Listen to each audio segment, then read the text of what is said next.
Hello everyone. Welcome back to English with Suma. In our previous lesson, we learned about the parts of speech. Today, we are going to learn about the first part of speech, the noun.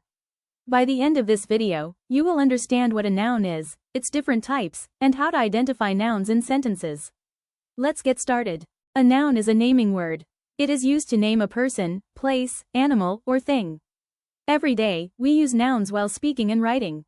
For example, when we say teacher, school, dog, or book, we are using nouns. Let's understand this with examples.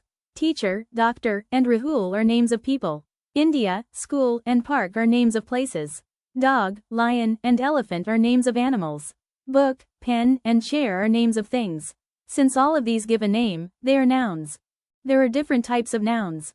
The 5 main types are common nouns, proper nouns, collective nouns, abstract nouns, and concrete nouns. Let's learn each one with simple examples. A common noun gives a general name to a person, place, animal, or thing. It does not refer to a specific one. For example, boy, city, school, and doctor are all common nouns. A proper noun gives the specific name of a person, place, or thing. Proper nouns always begin with a capital letter. Rahul, India, Bengaluru, and Taj Mahal are examples of proper nouns.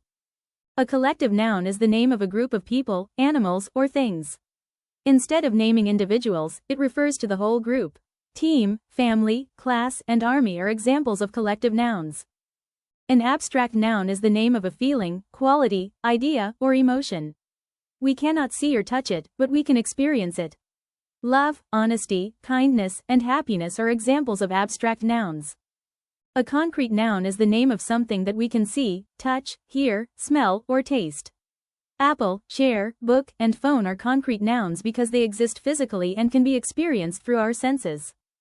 Let's practice identifying nouns. In the sentence, Rahul is reading a book. Rahul is a proper noun and book is a concrete noun. In the family lives in India, family is a collective noun and India is a proper noun. In honesty is the best policy, honesty is an abstract noun. Let's quickly revise. A common noun is a general name. A proper noun is a specific name. A collective noun names a group. An abstract noun names a feeling or idea. A concrete noun names something we can experience with our senses. Thank you for watching. In the next lesson, we'll learn about pronouns. Don't forget to subscribe to English with Suma. See you in the next video.